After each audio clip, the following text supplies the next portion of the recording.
Let's go.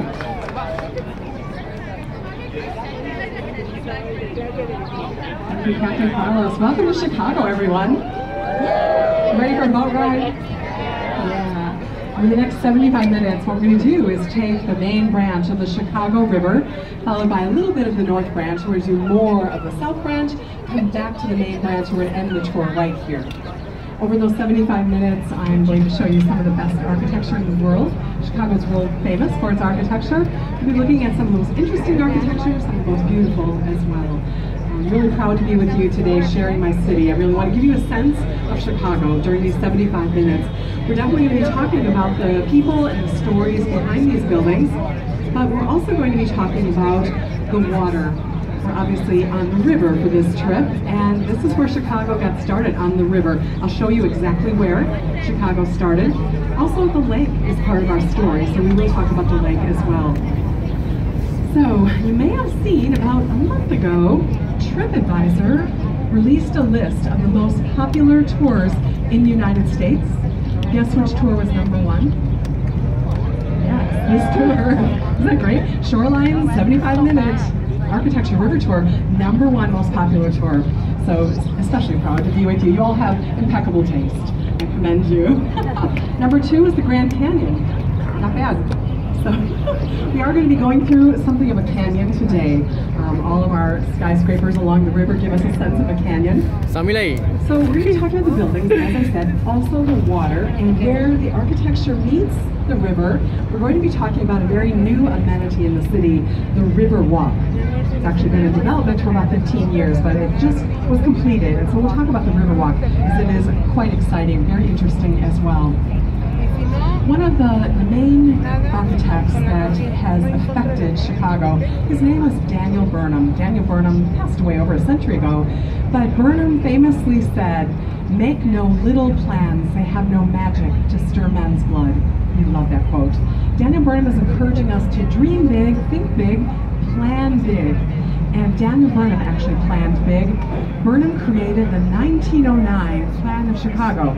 Yes, this is over a century ago, but I think you'll be surprised, I've been surprised, at how many things relate to that 1909 blueprint for the city.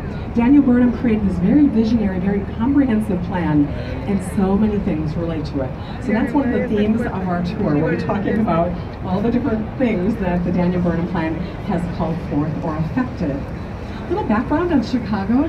Chicago started in, well, as a city in the 1830s, but there were people here before that. For many years, it was different Native American peoples were here. The Potawatomi was a large group of the Native Americans.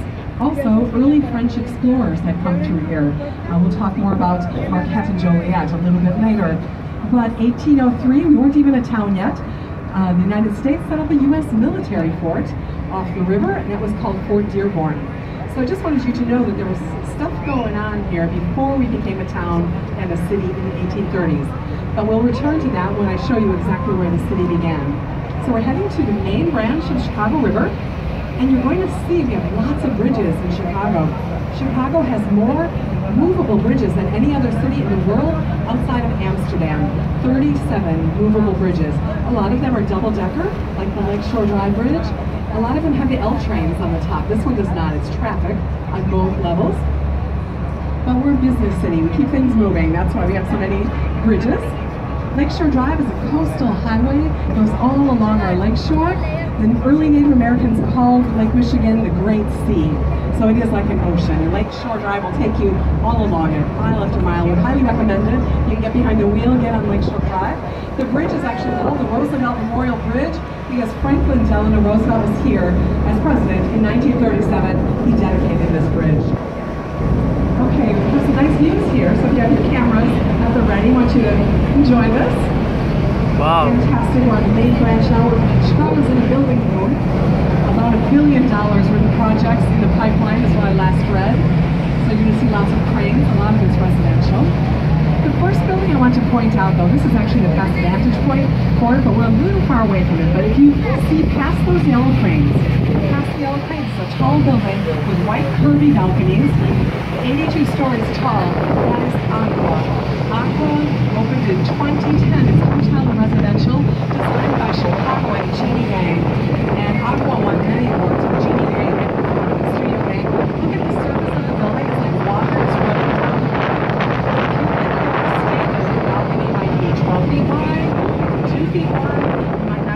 balcony. The whole surface of Aqua is undulating. So the balconies reference the Great Lakes. That building is all about water. So again, won many awards, very photogenic building. You'll see it again. It's going to come in and out of view, but I did want you to see it from that vantage point. Now, the yellow cranes. This is our latest super tall skyscraper. It's going to be completed in 2020. It will be called Vista Tower, hotel and residential. It's going to be 95 stories, and it will be the third tallest in Chicago.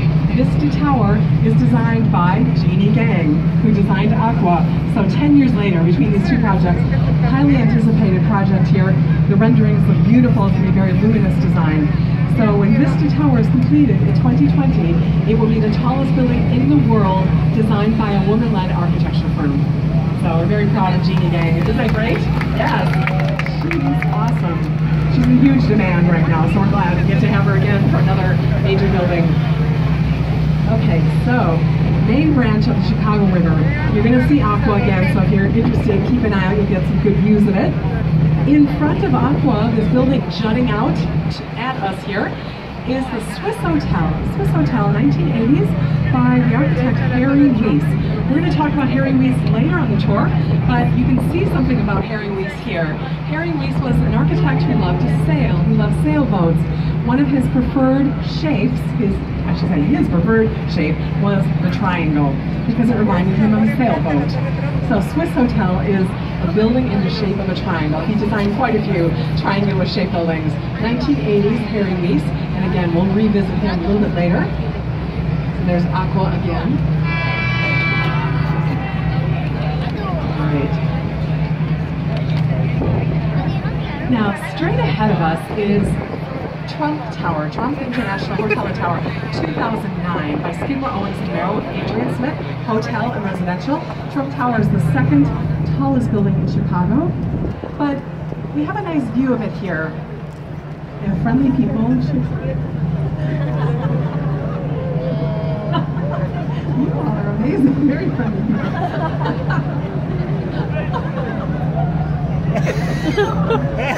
Okay.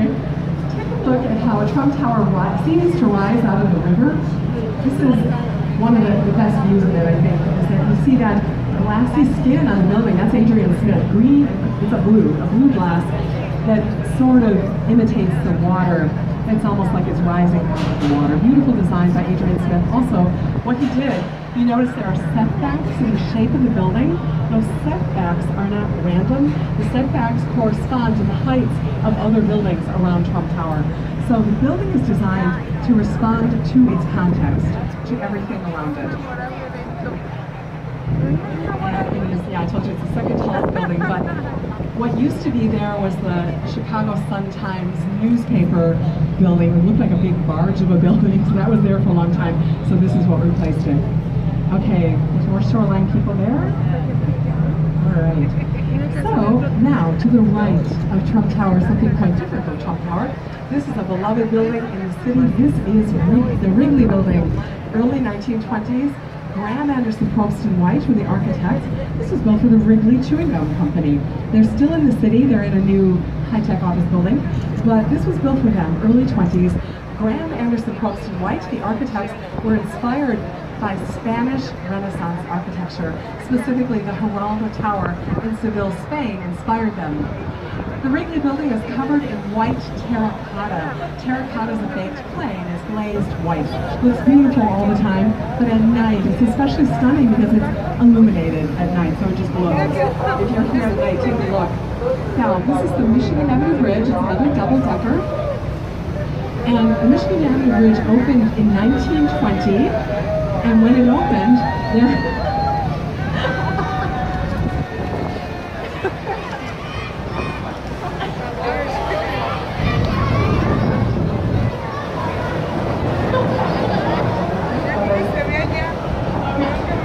The Michigan Avenue Bridge opened in 1920, and there was a Wrigley Building opening soon thereafter. So it was opened in the early 20s, the first office building outside the loop. With the Langham Hotel in it. This building was designed by a big name in architecture, Ludwig Mies van der Rohe. Ludwig Mies van der Rohe was a German architect who came to Chicago in the 1930s to escape Nazi persecution, and he's known as the father of modern architecture. Mies is famous for saying, less is more. You may have heard that somewhere along the line, less is more. Strip a building down to its essentials. What do you need? You don't need decoration. You need good proportions, good materials. That's what made a building beautiful in Mies's mind. So he was highly influential, modern architecture all over the world. So this was his last building he designed before his death in 1969, and this is the tallest of Mies's buildings in the United States. So Mies van der Rohe, less is more, in Plaza. And Mies was a teacher who taught here in Chicago for decades. He was actually head of architecture at IIT. One of his students, he's not the only one, but one of his students we're going to talk about next, became a great architect in his own right. His name was Bertrand Goldberg. Take a look at his next development. This is Bertrand Goldberg, a student of Mies. He's not doing what his teacher was doing, is he? Stealing less. Bertrand Goldberg, this is Marina City, affectionately known as the Corn Cobs. You may have seen these buildings, TV shows, movies, when they're showing you that you're in Chicago, they often show Marina City from the mid-60s, iconic, highly photographed, two towers, city within a city. That was the idea, to bring people to live back downtown Chicago. Bertrand Goldberg also believed there were no right angles in nature. So his architecture is always curvy and concrete. Bertrand Goldberg, mid-60s, Marina City. Now, on the left, very exciting, this is the Riverwalk that I mentioned. The Riverwalk was recently completed late last year. I'll show you that next portion. It's been in development, as I said, about 15 years. But I just wanted you to know right now, as we move west on the main branch of the river, the Riverwalk gets newer and newer. And also, between every two bridges is a section of the Riverwalk that the designers call a room. All these rooms have different themes. Every theme has to do with water. So this room is called the Cove. The Cove is all about eating and drinking and relaxing along the river. If you want to get a good Chicago-style hot dog, on the right there, Lily's, right there, Chicago-style hot dog, no ketchup.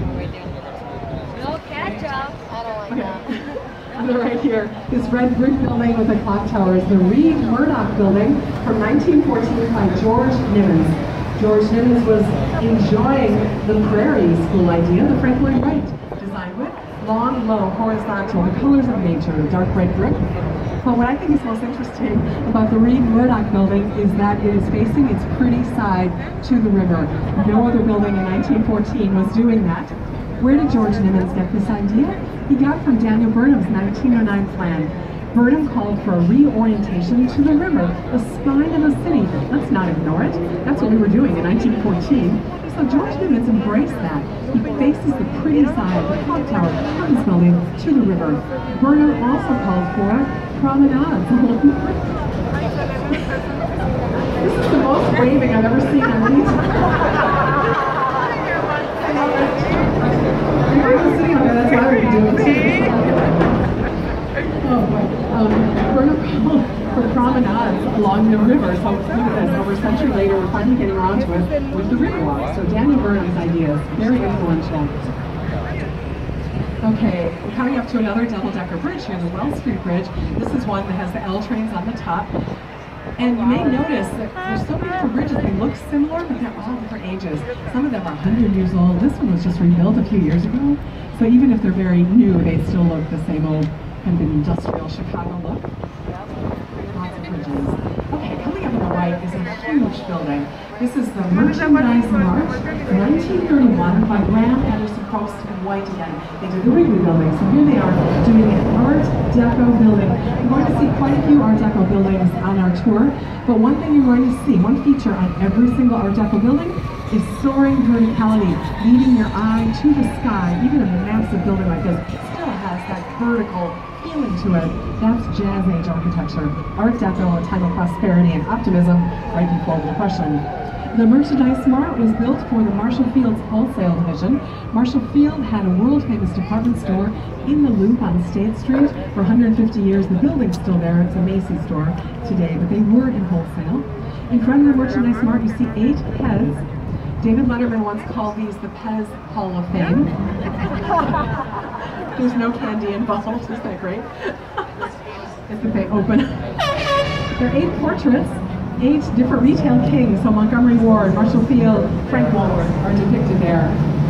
We are coming up to a very important part of the city. I want you to join us, take it in, look around, and lots of city. Lots going on. But I'm going to just keep explaining 2 things I want to explain to you why this is important. One is, this is the junction of the river. The 3 branches of the river meet here in the shape of a Y, the letter Y. And the Y has long been Chicago's city symbol. If you were flying over here, if you look down, you'd see the Y, the junction of the river. And the easiest place, I think, to see the Y, it's all over the city, hiding in plain sight. A really easy place to see it is on the front of the Chicago Theater sign on State Street, that iconic sign.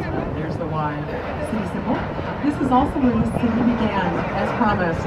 1833, Wolf Point, smattering of buildings, couple of taverns, trading post.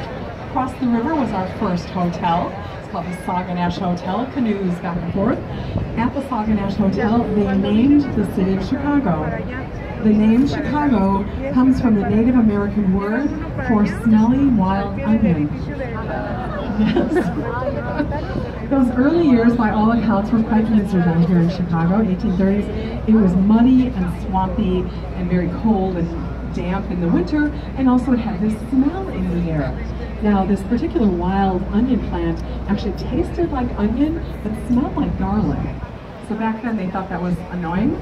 Today, if you're walking around Chicago and you smell garlic, follow your nose. You're going to find some good pizza. So garlic is good today. But we figured out all those early challenges. We incorporated as a city, 1837, so Chicago is a relatively young American city. Wolf Point is undergoing a lot of development. This is a brand new tower, luxury rental. You saw construction over there, that's the 2nd tower, and then there's a 3rd tower that will be coming too. You notice in the hand railing here along this promenade, see inside the circles? There's the Y. There's our city symbol inside the circles, like an upside down peace sign. So a city symbol. Now we're just going to do a little bit of the north branch of the river. We're going to turn around in a little bit, but just to give you a sense of it, not too long ago you would not have wanted to take a tour of the north branch of the river. It was industrial, there wasn't really anything to see, parts of it were run down, didn't smell good very at times.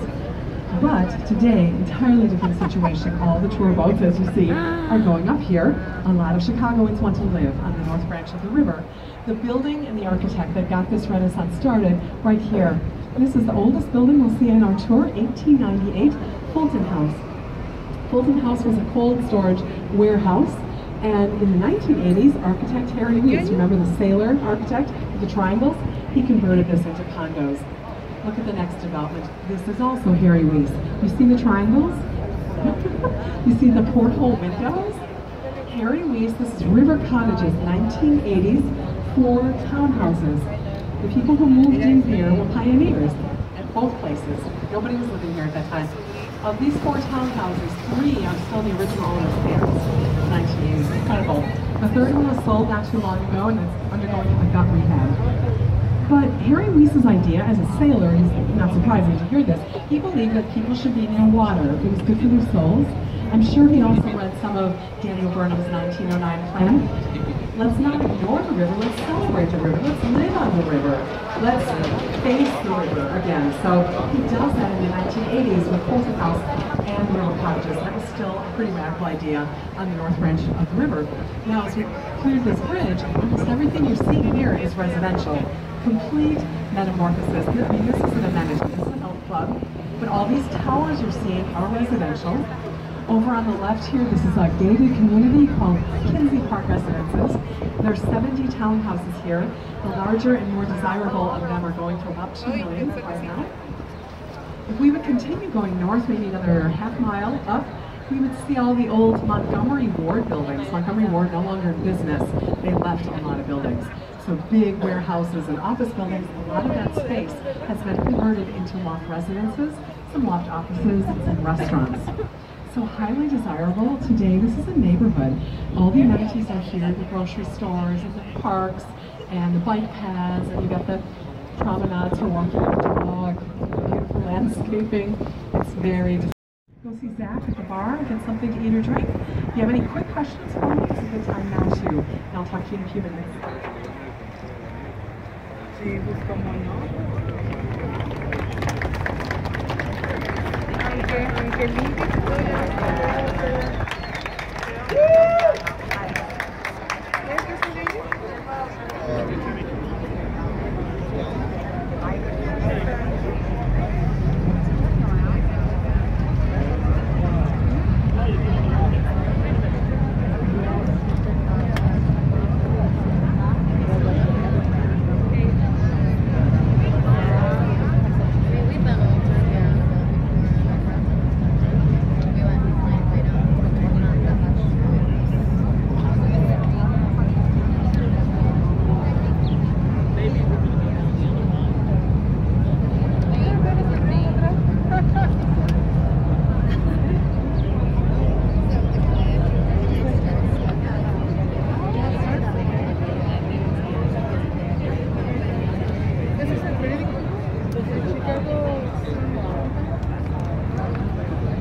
Do you smell chocolate? Yeah. There's a chocolate factory just west of here. It's called Blommer's Chocolate. We're not baking brownies on the boat, I'm sorry to tell. Blommer's Chocolate is the largest cocoa processor in the United States. And you probably had Blommer's Chocolate in other candy bars. They make chocolate ingredients for other candy bars. So they're right over there, just a little bit west, and they're the ones tantalizing us. They have a retail store, they have tours too, so if you're really into that chocolate scene, check out Blommer's.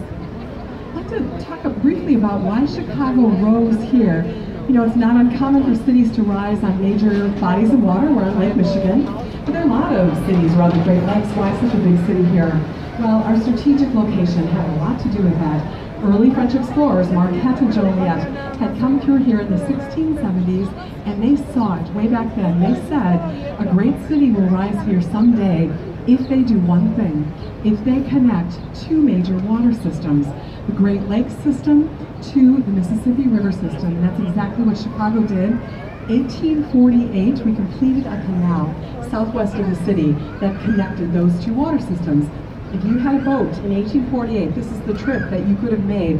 Atlantic Ocean, down the St. Lawrence Seaway to the Great Lakes system to Chicago, Chicago River, down to that new canal, down the Des Plaines River, down the Illinois River to the Mississippi River, and down to the Gulf of Mexico, or back.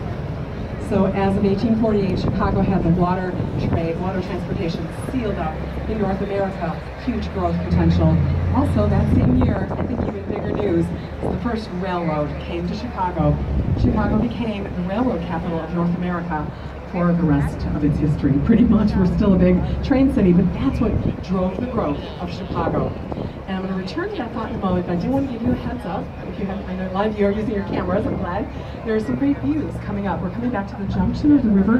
When you look east, some nice views. So just so you know that's coming as we clear this little point area here. So Chicago grew so fast. By the end of the 19th century, Chicago was the fastest growing city in the entire world. We're the second largest city in the U.S.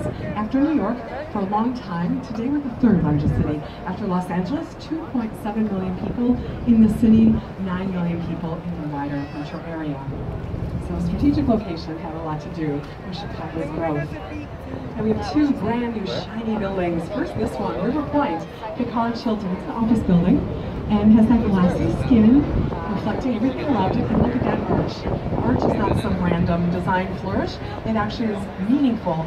It implies this site is important. The junction of the river where Chicago began. That's what the arch means. This is also a green building. By that, I mean it has a green roof.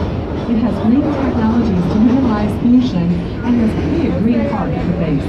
So, wonderful new building, River Point by Picard Chilton, 2017. We're going into the Lake Street Bridge. You see L trains there. Our L system, that's short for elevated, is from the 1890s. That's the second oldest line there, the green line. And we have about 200 miles of elevated track. We have about 12 miles of subway. Subway, we call it the L. Another brand new building. This is 115 North Riverside by Getch Partners. They built on a very difficult site here. They made it work.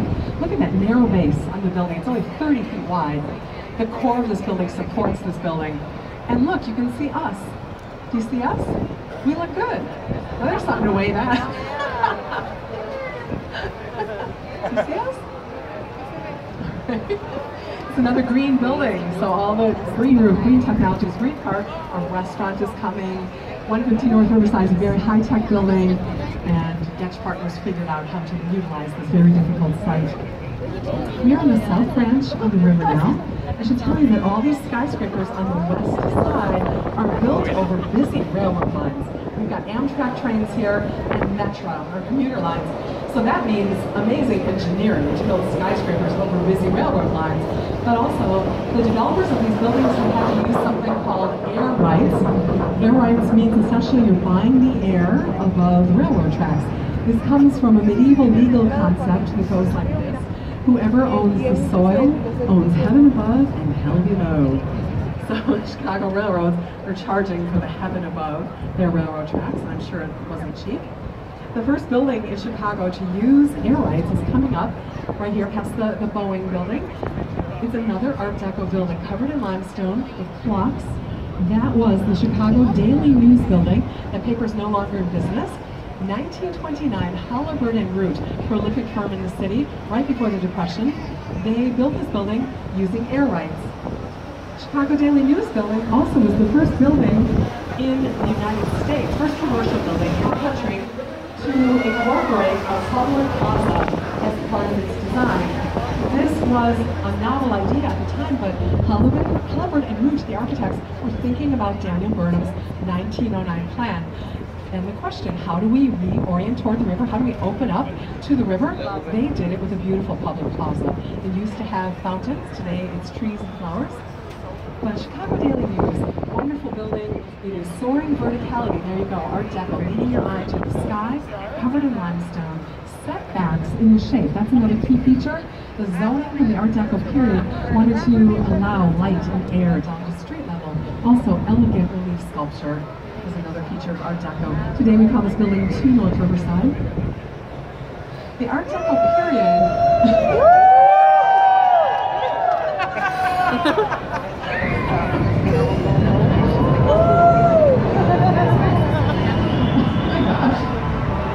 Wow, I was 11.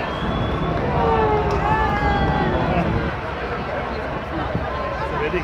Yeah.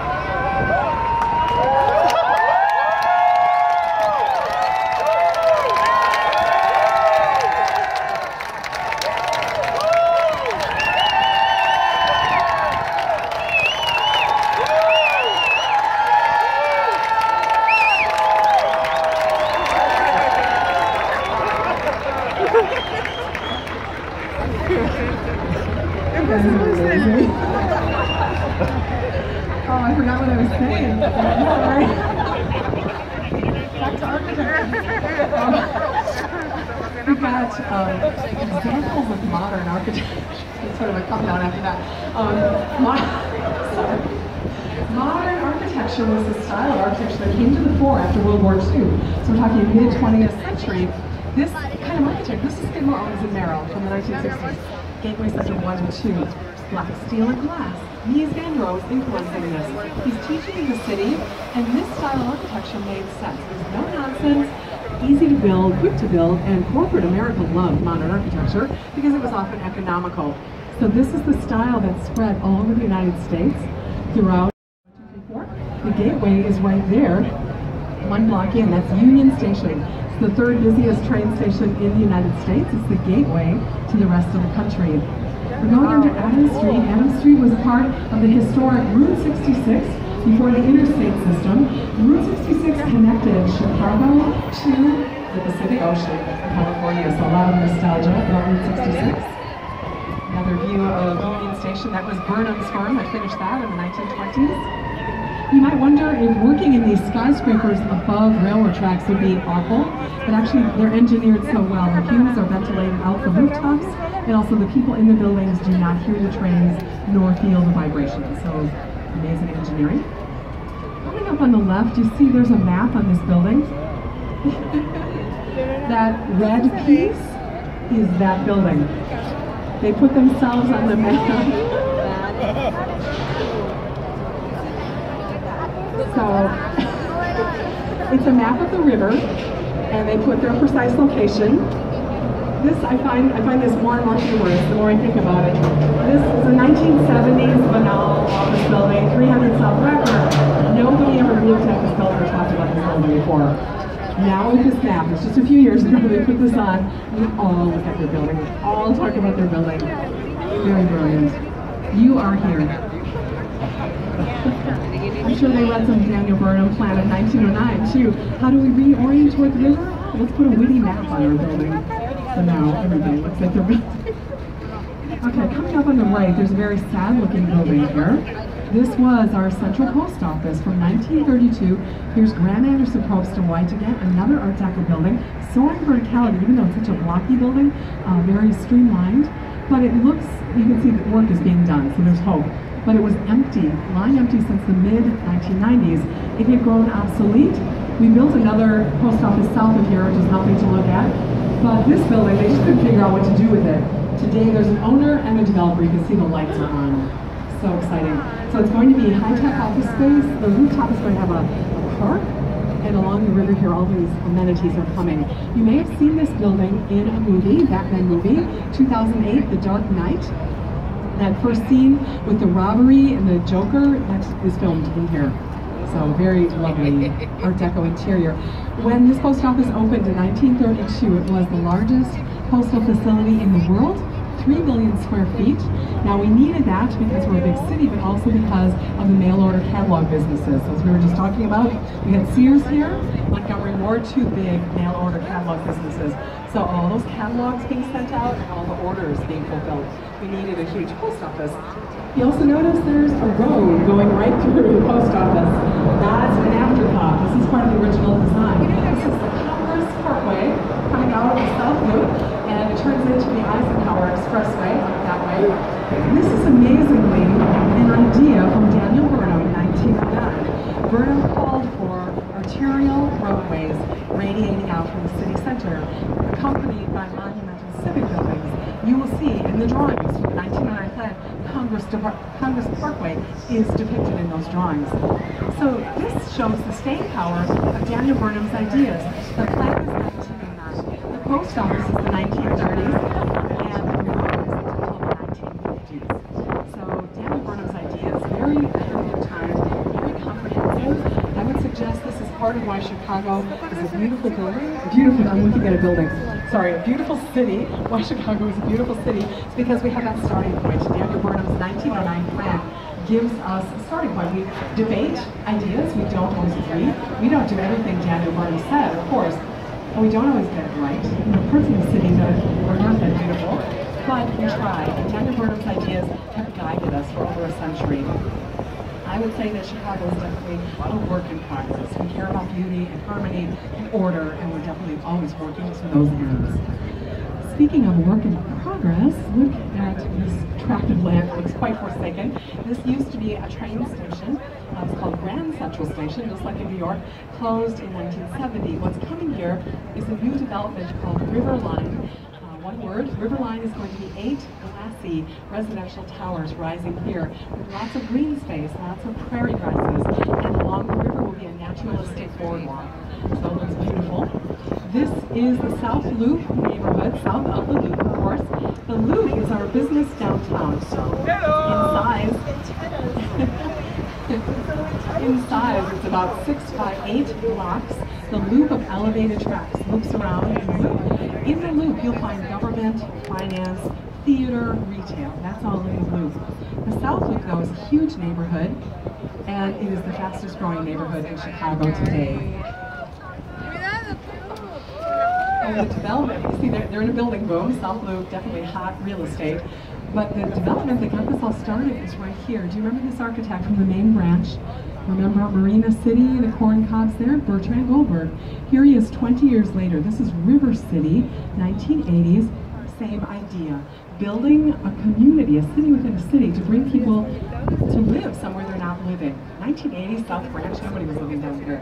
So River City brought them back, just like Harry Weiss is doing on the North Branch.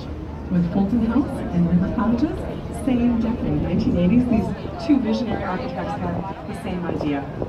So Bertrand Goldberg, again, he was the architect who said there are no right angles in nature. So curvy concrete, very ahead of his time, Bertrand Goldberg, River City, 1980s. You know, you can't go on a tour of Chicago, an architecture tour, without hearing about the major catastrophe that befell our city, the Great Chicago Fire. It happened in 1871, and it happened on October 8th, and it started right over here. You see that Marshall's building, out past the Marshall's building, there's a red and white communications tower near the top. That tower is the site where the fire began. It actually started in a barn, the O'Leary barn. You may have heard about Mrs. O'Leary's cow, if you've heard that story. That actually was a made-up story by a journalist, and he admitted it later. So I'm not going to get into all the details of that because it was proven false. What really happened, we don't know. We've been studying this since 1871. We don't know exactly what happened, but we do know that the fire started right there in that barn, in that Irish immigrant neighborhood. It was October 8th, it was a Sunday night. Oh, I want to tell you one more thing about that tower. Where that tower stands today is where our fire training academy is. Is that perfect? So the fire started on a Sunday night, October 8th, and been a really dry summer, very little rain. So here it is, October, it's fall. And people are starting to store wood for winter, and everything is made of wood. Houses, barns, sidewalks made of wood. A lot of our bridges were made of wood at that time. Along the river here, there were all these flammable industries, from lumber yards to turpentine factories, all next to each other. It was a disaster waiting to happen. But that night, Sunday night, October 8th, the fire broke out, but many fires had broken out previously, before that night. So the firefighters that night were exhausted. There weren't enough firefighters, and communication was botched. They pointed to the fire, they missed it. It started roaring out of control. But what helped it was there were high winds that night coming out of the southwest. They blew the fire very quickly that way. So this neighborhood was destroyed very quickly, and then the fire gets to the river and all the explosions start. All these factories, all these industries, and the winds are creating fire tornadoes. So fire tornadoes, people think it's the end of the world, they're running for their lives. And then there are burning pieces of buildings that are being thrown ahead of the fire. The fire jumps the river and goes toward the loop. People still kind of thought the loop was going to survive because the loop was considered fireproof. All those big buildings made of stone and brick and iron and marble facades, they were not fireproof. That very first night, the fire roars through the loop, destroying everything in its path. The fire jumped the river again, the main branch of the river, and burned another 2 miles north of that. Finally, on the third day, it burned over 2 nights, the third day, rain begins to fall, and the fire stopped. From where we are right here until the ending point of the fire, 4 miles was the path. We had lost 17,000 buildings. About 300 people were killed, and 1/3 of Chicago's population, 100,000 people, were left homeless and without their belongings. So tremendous devastation. People were in shock, of course. And one of the interesting things, after the fire, everybody had fled the city after the fire. They're coming back now, the ashes are cooling down. People are looking for their homes and their businesses. People were so disoriented. All the landmarks are gone. Buildings, roads, trees, anything you would have known your neighborhood by or your business this street, just gone. So all this disorientation, all this shock. So it doesn't happen right away, but pretty quickly in the scheme of things, a couple weeks about, there's this energy that starts in the city, this collective. We're going to rebuild bigger and better. We're going to show the world. We're going to be the phoenix rising from the ashes. So I'll give you a few examples of this energy. Chicago newspapers were running headlines right away after the fire. One of the headlines said, "Cheer up, cheer up.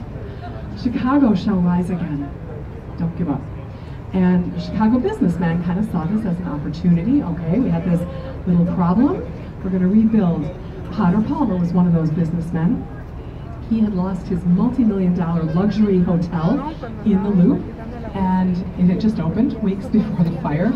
Potter Palmer is on a train to New York City to get a loan.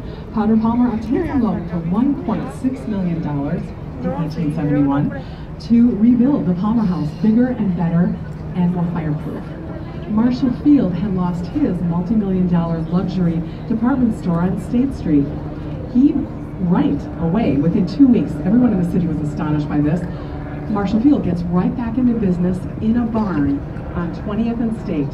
He sets up in a barn, continues to sell his luxury European goods, keeps his customers happy, keeps his employees employed.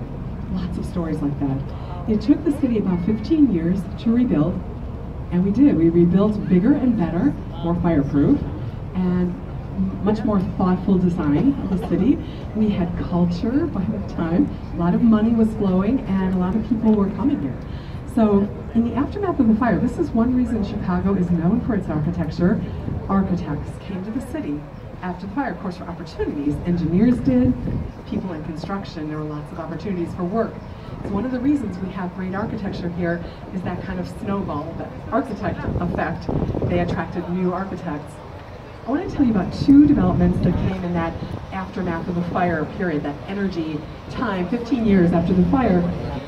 One is the result of all these architects are here in the city with engineers, and they're experimenting with materials and techniques and foundations. We have terrible soil to build in. They're difficult. So money's flowing, they're taking risks. These architects and engineers come up with a brand new building type, never seen in the world prior to this time. And that building type is called the skyscraper. The first skyscraper in the world rises in the Loop, 1884. It's called the Home Insurance Building by William LeBaron Jenney. He's known as the father of the skyscraper. I do want to qualify this though. The story of the skyscraper is very nuanced and complicated and people don't agree, which was the first, which wasn't. There's so much more to it. We could talk for 3 hours about this. But I want to give you the gist of it, that the skyscraper comes into the world in the mid-1880s, and many of us agree that it was the home insurance building where it all came together. The first skyscraper, that home insurance building, it was on LaSalle Street. It was only 10 stories tall. Kind of surprising. But what made it a skyscraper was not its height. What made it a skyscraper was its structure. The key to the skyscraper was the metal frame inside the building. First they used iron, then they went to steel.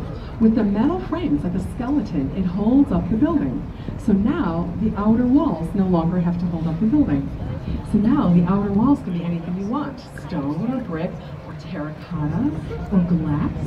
You can have huge windows now. The outer walls don't have to be so big and hold up the building. Also, you can build taller and taller because you don't have to build wider and wider walls to hold up the tall building. So now the sky is the limit. With that metal frame as the skeleton of the building, that's when the skyscraper starts proliferating. Chicago, New York go back and forth. Who has the biggest? Who has the best? In those early years, they didn't know what should a skyscraper look like. They didn't know. So a lot of different experimentation with design as well. I'll get back to the second big development after the fire a little further on. But I want to point your attention to the Loop. You see where Chase Tower is? Chase Tower is the geographic center of the Loop. I would invite you to walk around the Loop. It's really interesting, historic, there's a lot there. But I want to talk about the building in front of Chase Tower with the triangular-shaped roof and the statue on top. That is the Chicago Board of Trade, 1930 Art Deco by Hullibert and Root. And the statue on the top of the building is Ceres, the goddess of grain. Ceres is where we get the word in English for cereal, C-E-R-E-S. And grain is one of the commodities traded at the Chicago Board of Trade. series is like the Oscar statuette. She's streamlined and abstract and faceless, like Oscar is. She's made of aluminum. Chicago-born trade is on LaSalle Street. You may have seen it in many movies. A lot of the Batman movies, they film on LaSalle Street. It's Gotham. It's got the very old world feel on LaSalle Street. One more word about the Chicago Board of Trade. It was the tallest building in Chicago for 35 years. Hard to imagine that today. It was the tallest building from 1930 when it was new until 1965 when it was surpassed by the Civic Center in the Loop. When we clear the bridge, you're going to see the current tallest building in Chicago, the Sears Tower. Tall, dark, and handsome as it comes into view. It's otherwise known as the Willis Tower. We'll talk about the name in a moment. So there it is, tallest building in Chicago. I'd like to talk about the building in front of it though too. I like to call these the king and the queen on the skyline.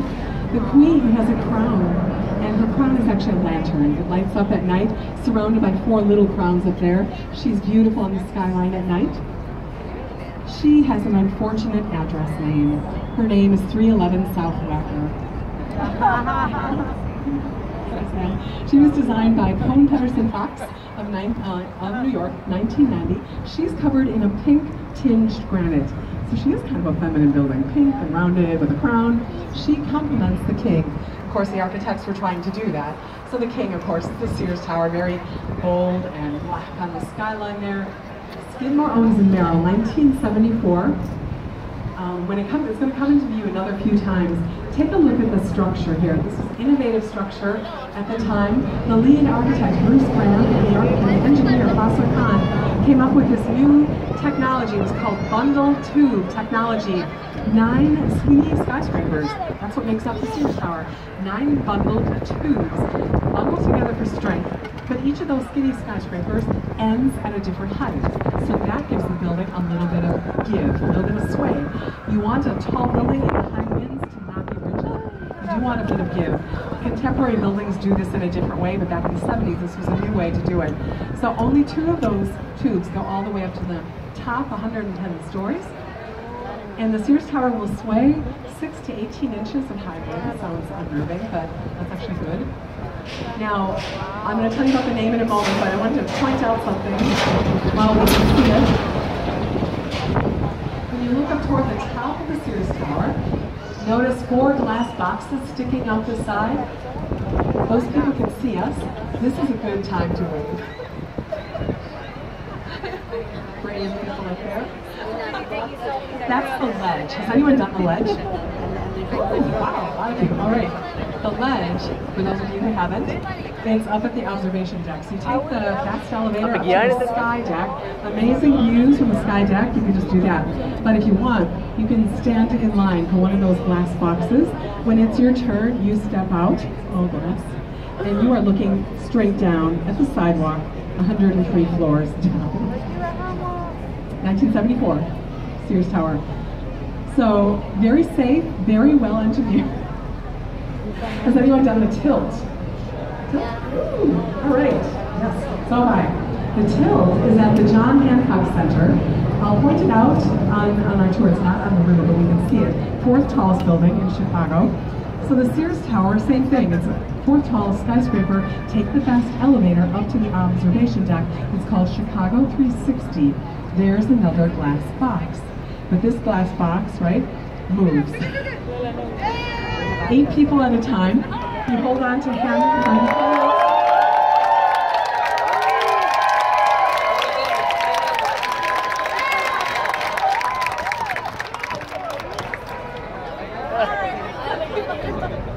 Wow, I love it. The tilt, the glass box, 8 people at a time. You hold on to handles. They move the box. Tilt the box out. Excruciatingly slowly, right? Slowly. Out until you are 30 degrees out of the building. It's hydraulics, and you're looking straight down at North Michigan Avenue. It's very well designed. That's all I was telling myself as I was shaking. Very well designed. So that's the tilt. The tilt is at the John Hancock Center. The ledge is at the Sears Tower.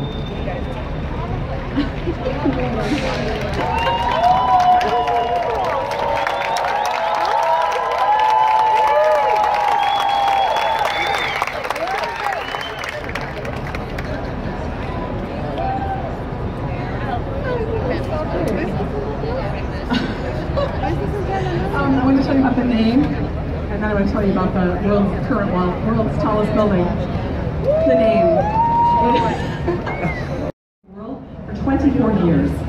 Today's current tallest building in the world is the Burj Khalifa. The Burj Khalifa is almost twice as tall as the Sears Tower. Mind-boggling.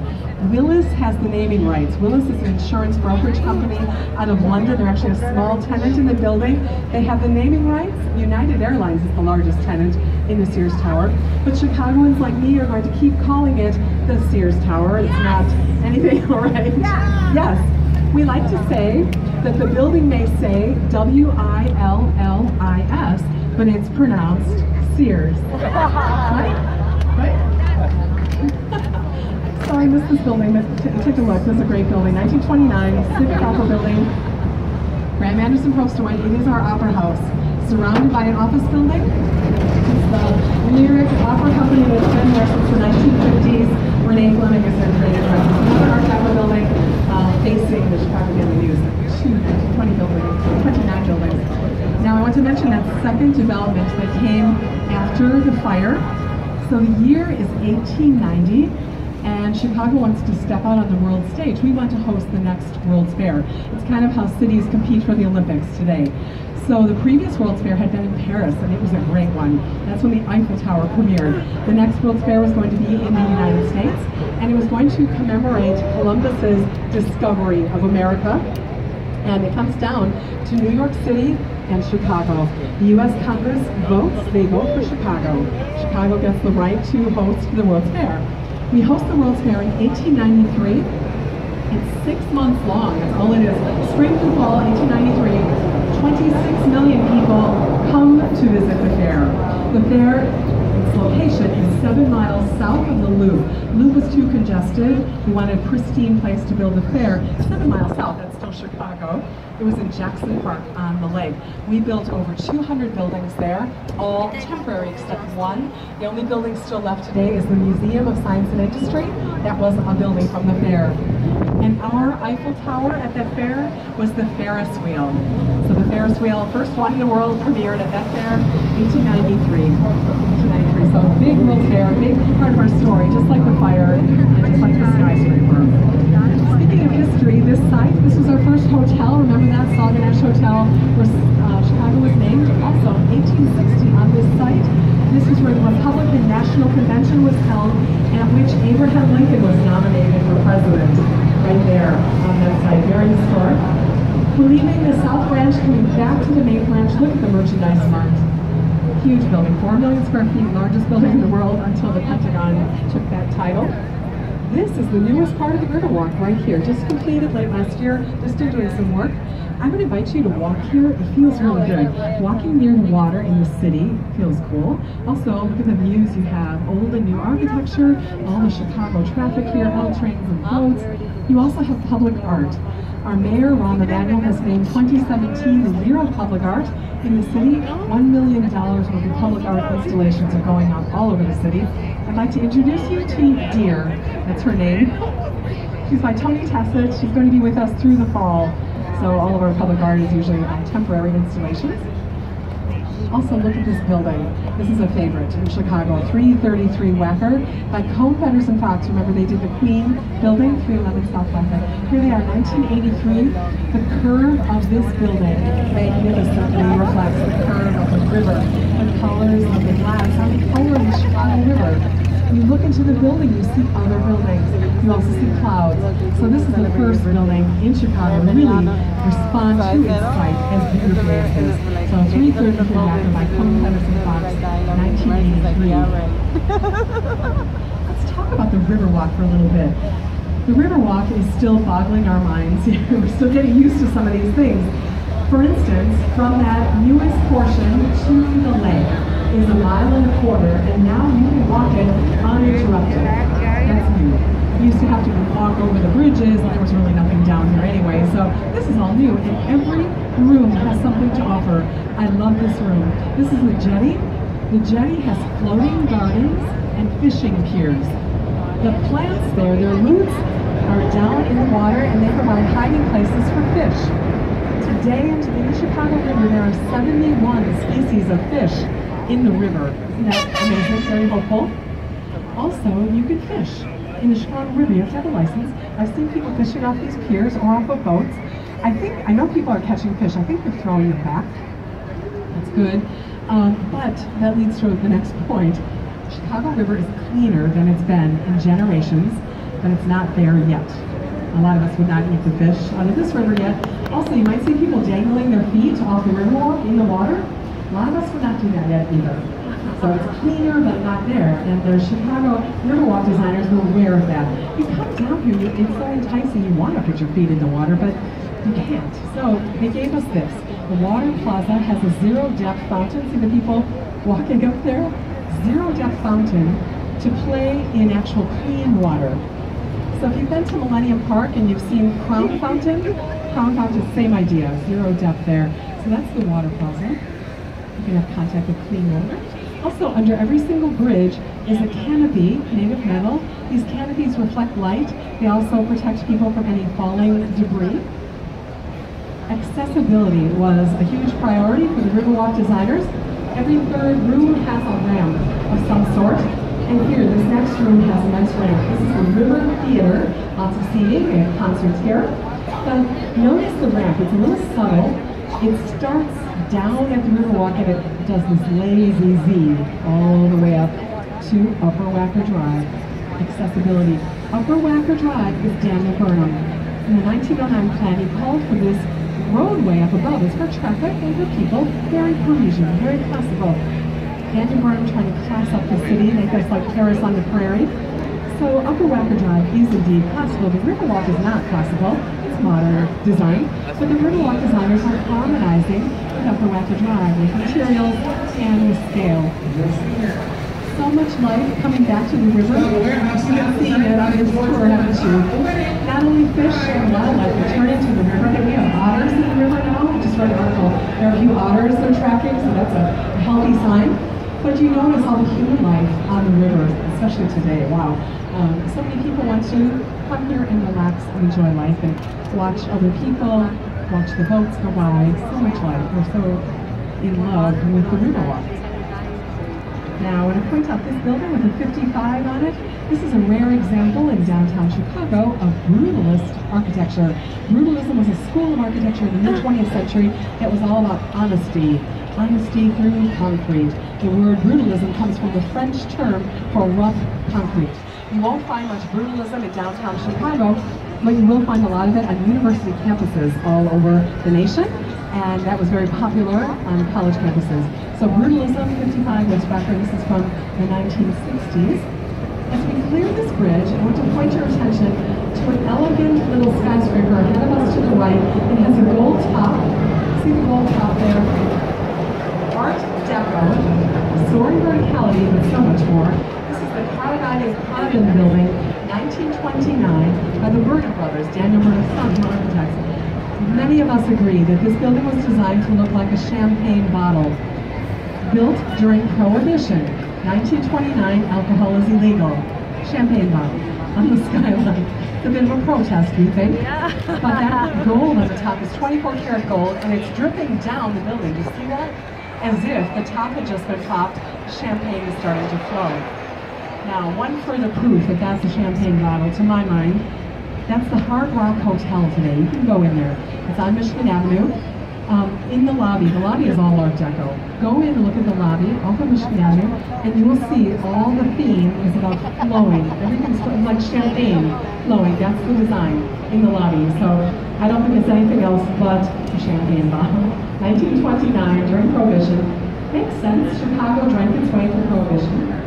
So, champagne bottle, skylight, Burnham Brothers, Carbide Hard Rock Hotel today. Over here, an older portion of the Riverwalk. The back toward the wall there is the Vietnam Veterans Memorial from 2005. There are 3,000 names listed of people from Illinois who gave their lives in Vietnam. Above it is the Jewelers Building, 1926 in a neoclassical style. The Jewelers Building used to have car elevators to help the jewelers who worked in the building to keep safe. They could ride up in these car elevators in their cars with their diamonds safely stowed Keystone in their cars and go right up to their offices and park outside their offices. Pretty visionary idea. Only problem was there was a robbery there. Quarters, neo-Gothic style. We're supposed to have a twin. The twin was never built. We have a wall of hotels here, the Wyndham, Club Quarters, and then you see the London House is this glassy in the older part. If you look up at the top, you might see people up there. The London House has a nice rooftop bar. Chicago loves rooftop bars. They're all over the city. There are a lot of them downtown, but once you get up in the sky, beautiful views, drink in your hand, on a nice summer evening, you can't. Get a question? So you said before. Best rooftop bar. That's a very nice one, but it has a little dressy, fancy. So pricey too. Fancy. Yeah. I went with somebody with shorts and they couldn't go in. Khaki shorts. But the most popular one, everything I've been hearing and reading, is Cindy's Rooftop Bar. Cindy's Rooftop Bar often has lines out the door, so I can give you other recommendations at the end of the tour. Cindy's is on Michigan Avenue, 12 South Michigan. Go down there, amazing views of Millennium Park, Buckingham Fountain, beautiful views. So Cindy's Rooftop Bar, check it out. But that's a nice one too if you're dressed. Okay, over here on the left, there's a skyscraper that looks like a French Gothic cathedral. That is Chicago Tribune Tower, built for the Chicago Tribune newspaper. They wanted the most beautiful office building in the world. They believe they got it. Howells and Hood of New York designed this for them, completed in 1925. Howells and Hood were inspired by a French Gothic cathedral, the one in Rouen, France, the one that Monet painted over and over. I would invite you to go in Tribune Tower's lobby on Michigan Avenue. It looks like you can't, but you can. Go and take a minute or two. Go into the Tribune Tower lobby. It is an interesting, cool lobby. Also invite you to walk around the base of Tribune Tower. Embedded in the base are about 150 pieces of other buildings. And we're talking, some of them are big pieces. They're all labeled. You will find a piece of the White House, a piece of St. Peter's Basilica, Great Wall of China, the Parthenon, Berlin Wall. There's a piece of metal from the World Trade Center, but not all old buildings. Fantastic and very evocative. Walk around Tribune Tower and you'll see all of them labeled. Tribune Tower, 1922, Howells and Hood. That is our new Apple store in front of it. Apple flagship store will open later in the year. Norman Foster of London, architect. His first design in Chicago. Over here, Illinois Center, a lot of Mies van der Rohe inspired design. If you go deep down into Illinois Center, you would see buildings built using air rights. So skyscrapers over busy railroad tracks down through there. I want to set you up to see the fourth tallest tower in Chicago, the John Hancock Center. Now remember, it's not on the river, it's a mile away, but we can see it. I'm going to set you up here. If you blink, you'll miss it. Between two glassy towers right here, these two glassy towers, look between them in the gap, look 1 mile up, you won't miss it. Big black skyscraper with white antenna. That's on North Michigan Avenue. That is the John Hancock Center. I'm just starting to see it. And that's where the tilt is. It's North Michigan Avenue, 1969. Skidmore, owns and Barrel, 100 stories. John Hancock, there it is. Big John. Wonderful views from up there. So if you choose to go up there, great views of the city. It's offices and condos today, 1969. The Skidmore, Owens and Merrill. There's Aqua again. Okay, wanted to point out a few things about Chicago. I mentioned some of the earlier skyscrapers were green buildings. I want to just say a little bit more about that. A lot of Chicago's skyscrapers are green. They are what is known as LEED certified. This is something they earn. LEED certification, it means leadership in energy and environmental design. So very important nowadays, especially for skyscrapers. Skyscrapers are actually big polluters. So we're very proud that we're on the cutting edge of this LEED certification movement, and a lot of our older buildings are being retrofitted to cut down on the pollution that they give out. Chicago is also a green city in a way that's a bit secret. Can't really see it. Over 500 buildings in the city have green roofs of some type. Green roofs can be anything from gardens to prairie grasses to farms. We have farms on top of buildings. And you can't see these green roofs unless you're high above. If you're flying over the city, look down, you'll see green roofs. If you're in a higher skyscraper, Sears Tower, John Hancock, look down. You will see green roofs. Green roofs are great. They add oxygen to the city, they cool the city, and makes the city just a better place for birds and butterflies and bees. And one final way that the city is green is kind of a weird way. You may have heard that Chicago dyes its river green for St. Patrick's Day weekend. We've been doing this since 1962. St. Patrick's Day weekend is a big deal here. We have a lot of Irish in the city, people of Irish descent. But St. Patrick's Day weekend, the Saturday of, the Plumbers Union comes out, as they have since 1962, and come out in motorboats. They dump this plumbing powder in the water. The powder is orange. They say it's biodegradable and safe. We're trusting. And they stir the powder up with the motorboats, and very quickly the river downtown here turns a bright Kelly green. So it's a crazy scene. All these people are, everyone's Irish. They're drinking green beer, and the river is Kelly green. Dissipates in about 3 days usually. So something quirky. I want to point your attention to this fountain. It's called Centennial Fountain. You see the triangular-shaped stone in the front? That stone is a water cannon. At the top of every hour, oh boy, in about 5 minutes, it shoots out a stream of water 90 feet across the river for 5 minutes, top of every hour. So that's Centennial Fountain. Centennial Fountain commemorates something very interesting about Chicago. Centennial Fountain commemorates the reversal of the Chicago River.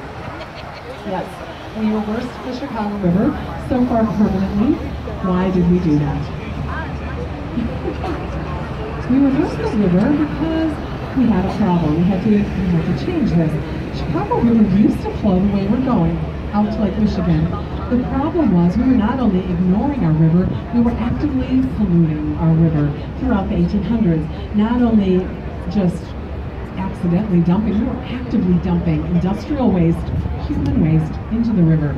It was an open sewer. And that toxic stew was constantly flowing out to Lake Michigan. And where has the city of Chicago always gotten its drinking water? From this lake. So throughout the 1800s, anyone who drank the city's water took the chance of getting sick and dying. And many people did. We tried all these different schemes to clean up the water. Nothing worked. Mind you, we did not clean up the river. We didn't stop dumping into the river. There was no will to do that at that time. So it reaches a crisis point by the 1890s. We decide, okay, we need to take dramatic action here. This is just terrible. So we decide we're going to build another canal. You remember that first canal, 1848, southwest of the city. This new 1890s canal would be right next to it. It took 8 years to build, 28 miles long, and this new canal was dug deeper than the Chicago River. This one used gravity. So when the gates are opened in the year 1900, the Chicago River slowly but surely starts flowing that way. So it works. This is great. Lake Michigan is clean. Our drinking water is now safe. And Lake Michigan water is flushing out our filthy river. This is part of Daniel Burnham in his 1909 plan calls for a reorientation to the river and promenades along the river. Why? Because Chicago had never seen the river this clean before. It was amazing. Let's celebrate it. Well, you know what the problem is? We are still polluting the river, but it's being flushed down the new canal. And Chicago is sending its pollution downstate. All the communities down Des Plaines River, Illinois River, and St. Louis, they're all getting Chicago's pollution. We're sued. They sue us. They sue the city of Chicago, understandably so, for years and years. And I have no explanation for this. Chicago wins all those suits. I do not understand. We're sued again. This time we're sued by the states that surround Lake Michigan. We're sued by Indiana, Michigan, Wisconsin, and Canada gets in on the suit. And what are they suing Chicago for? Suing us for draining Lake Michigan. We're taking more than our fair share of Great Lakes water. And this time we lose the suit. As a result, we have to build the Chicago Lock. Straight ahead of us, Chicago Lock completed 1938, Army Corps of Engineers. The gates are just open there. And it does what it's supposed to do. It does regulate the flow of lake water into the river. 600 feet long, about 50,000 vessels go through it every year. The lake is higher than the river, so by going through the lock, you do navigate that depth, the difference. And I should tell you, Chicago has stopped polluting its river over centuries. Quite a sight, huh?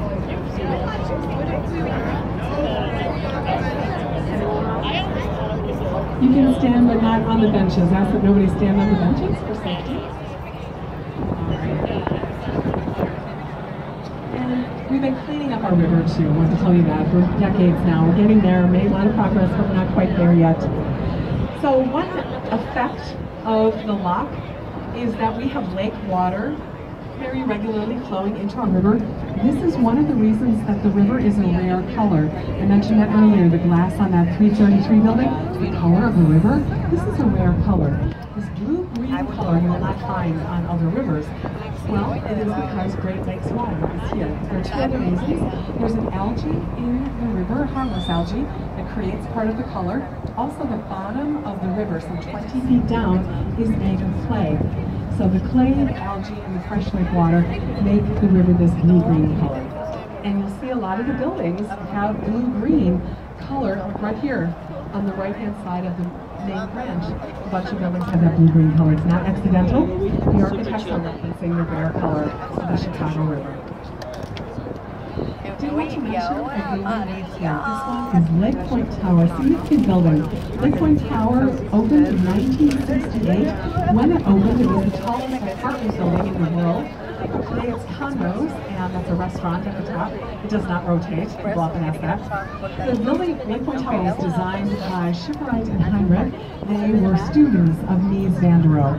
So they built this in tribute to Mies, and this was actually completed a year before Mies van der Rohe died. 1968 was completed, and it was in tribute to Mies and his designs, specifically one that he designed in Berlin in the 1920s. It was never built, so Shipwright and Heinrich designed this to honor him and his visionary architecture. So we're going to be docking here in just a moment. Ask that everybody take a seat. Everyone can please sit down and stay seated to our fully docked for safety. The boat adjusts. I hope you got a good sense of Chicago on our tour today. I hope you got a sense too of Daniel Burnham's 1909 plan, what a big deal that is, especially with the Riverwalk today. That's one of the latest results of Daniel Burnham's ideas. I hope you got a sense of how life is coming back to the river, how we're celebrating the river like never before now in the 21st century. If you took pictures on this tour and you care to share them, you can share them on Facebook and Twitter and Instagram. Use the hashtag Shoreline Smiles. Shoreline Smiles. I'll be looking for your pictures. If you took the pre-boarding photos, those will be on display as you leave, so they're high quality. Check those out. If you care to leave a review of this tour, we always welcome those. Of course, you can leave a review on TripAdvisor, Yelp, and also Facebook now. If you enjoyed the tour, I would really be thankful for a positive review. My name is Wendy. If you mention my name in the review, I've been doing this almost full-time now, and I want to keep doing it. I love giving the river tours, so a positive review would be very welcome. If you did not like the tour, my name is not Wendy. Sorry, no. I want to hear your feedback, but you can tell me, okay? I'll be at the top of the I'll be at the top of the ramp, and you can ask any questions you may have, any recommendations you want. It's been a joy being with you today. You guys have been awesome. Thank you. On behalf of everyone. Incredible. Oh my gosh. I will never forget this tour. Thank you all. I want to thank you on behalf of everyone at Shoreline.